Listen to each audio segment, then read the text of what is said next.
Okay, good morning, YouTube. The time is 5:03 a.m. on a Saturday morning, and I am up. And I said this is beyond, I think this is against all God's principles and beliefs. Because ain't nobody up this early on a Saturday morning besides people heading to work or people coming in from the club. Or early birds who just get up for the sake of it. But I'm going to take you on a journey today.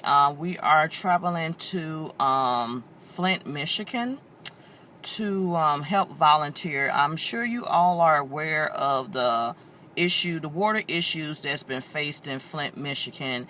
And it's one thing to contribute money and, cases of water, but it's actually another thing to go and witness the situation for yourself.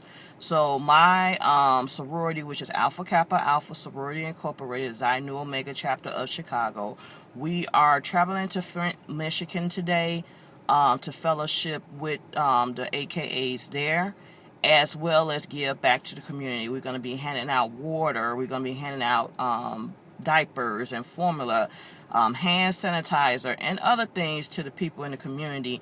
And I want to take you on to this journey.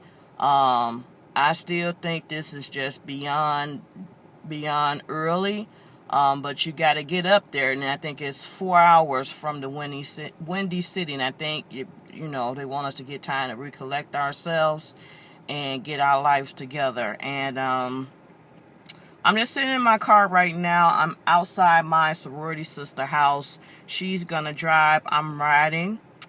I really want a Pepsi or something right now, but I have pee problems, and I know she's gonna want to get on this road. So I start getting to drinking. We're gonna have to start getting to stopping. So she said she is gonna eventually stop for gas. So once I think she's getting ready to stop, I might start drinking a Pepsi or something. And then when we stop, I'll just use the bathroom there. Because when I have to go, I have to go. So, yeah. But if you guys don't believe me, look at the time. 5:05 a.m. I know on a regular day, I would just be rolling over because saying I ain't got nowhere to be, nowhere to go this early. So I'm just sitting in the car waiting for her to come out. She has her car on because I'm parked right behind it. So she got it on and it's warming up. So I'll be back in a few minutes. Okay, so we're officially in the car now. Rest in peace, Prince. We got the peace going. Prince going. I said peace. That's how I need I go back there. We got Prince going. This is my soror. Oh, she looks dark. Yeah, I'm dark. No, you're dark. That's my soror Aisha. You'll see her better when it get better outside. She's the driver. I just promised her I would not drink because I had the pissy wissies, but I do have a couple of Pepsis and bottles of water. So we off. I'll touch base with you guys once we arrive in Flint, Michigan.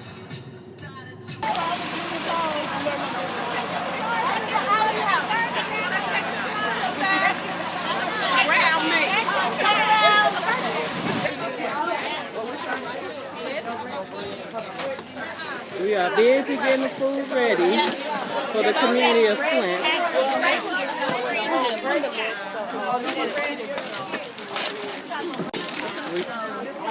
We're getting boxes of food together.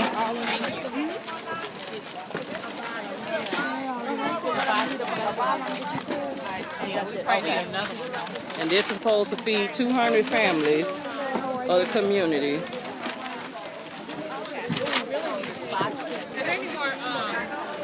And we got water on deck, of course, and milk. Wait.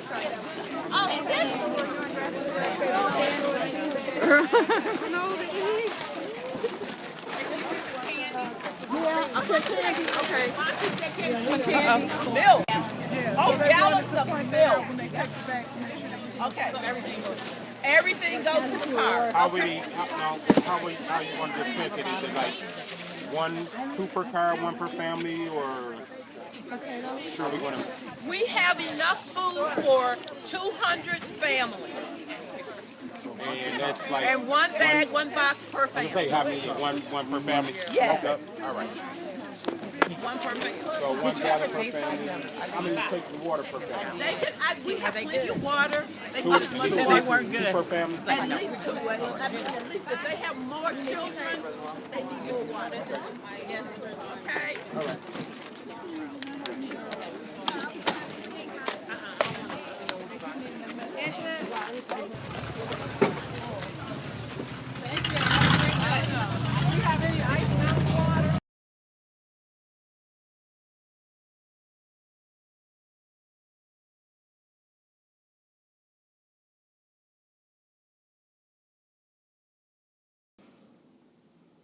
So I wanted to give you a glimpse of the experience, my journey, and experience volunteering, helping out the people of Flint, Michigan.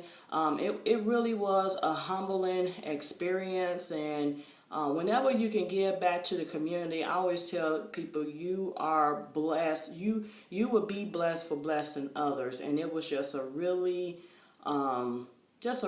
great experience. We managed to feed 200 families in the Flint, Michigan area.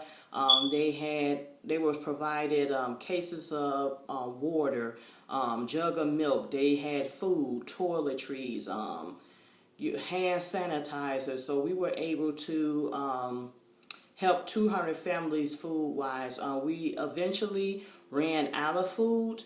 So we continue to give out water, and we had fresh vegetables, and we continued to get those out until everything was completely gone. We had, from my chapter in Chicago, so we had about 40 sorors came down, the AKAs of Detroit, Michigan, both undergrad chapter and the graduate chapter came, and they helped volunteer as well. In addition to General Electric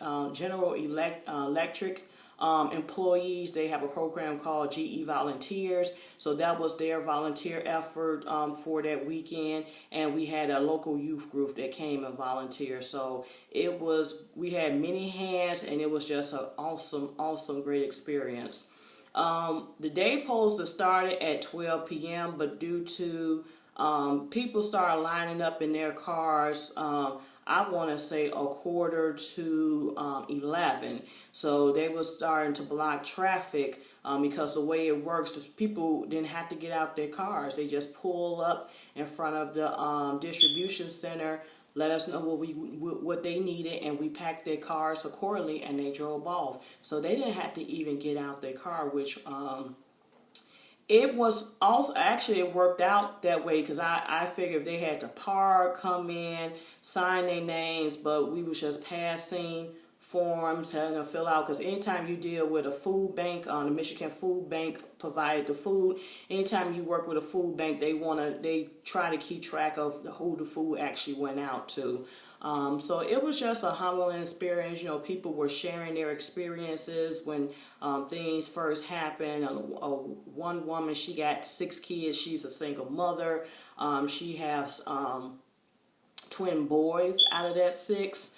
So they was just sharing their different experience, and we had a lot of questions from I'm sure you can use bottled water to cook. You can use a bottled water to help cook your food and, drinking. But I mean, what did people do, for bathing? Because the water was brown at one point, and they were saying we washed our clothes in that brown water. We took a bath in that brown water. A lot of people say they try to burn the impurities, out of the water, like boiling the water, but where they're at, but yeah, it was just interesting. Sometimes we just take some of the simple things for granted, and I often see people, and sometimes I'm guilty myself of just wasting, bottled waters, not drinking up the whole bottle of water. And here these people, they are relying on this bottle of water to help cook their dinner, to give them drinking, give them source of some drinking water, because they can't, drink the tap water. A lot of people say they have been investing in the filters. So yeah, where they're currently at with Flint right now, where we were at, I used the bathroom. I did wash my hands in that particular area of Flint. The water is back to being clear. Because at first it said that water was brown. So it would be brown water running out of the faucet, and the toilet, it'd be brown water coming out the toilet. But their water, the water is going back to the right color now. Now they're not saying they're completely out of the gate with it being back to being at a level that's safe. They also, we was out, they had the Department of Human Health out doing lead poison for people, checking their, see if they had any lead poisons or checking the lead levels. But there's in the process of being improved. If you've been checking out the national news, they did arrest the 2 engineers involved.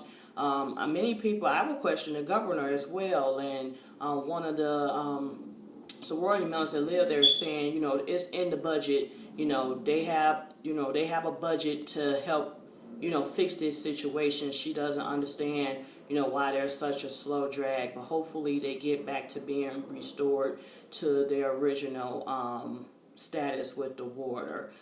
So a lot of people have been investing in filters and using that as well, and I will just keep praying for them, and you know, we try to support their efforts in anywhere, you know, in any way possible. So, you know, you can look up different groups in Flint, Michigan, if you still wanted to, you know, contribute water or monetary. My chapter, we brought toiletries, and we also brought 2 checks to them. So we've written 1 check on behalf of the chapter, and then we written the second check on behalf of our charitable foundation. So we were able to provide them money to help remain as because they're known as one of the distribution centers in the area. And there was a local church up the street that's that also is known for giving out distributing cases of water. So there's different like schools and different things, and different you know, venues in the area that's serving as distribution centers. So they say they do try to give out water at least every other weekend if possible. And they're constantly getting donations from, you know, other AKA chapters, people's family members in other states. So they appreciate all and everything that's been given to them.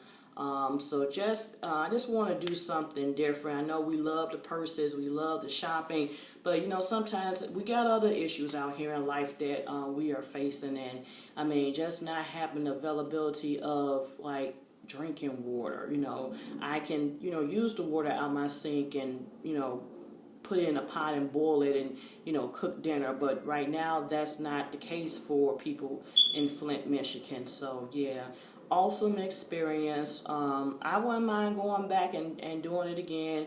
The AKAs, they were very gracious and hospitable. They provided lunch for us, so that was great. It was just great. It was just a great experience overall. We actually got done way earlier than we anticipated, just because we started early than we anticipated. So the people were, you know, very gracious and thankful and grateful. So that's awesome, you know. So that's it. That's all. If you want to contribute, look up the different areas for Flint, Michigan, and see how you can help. They're still accepting donations, both monetary and if you want to do anything with, you know, donating cases of water, you can.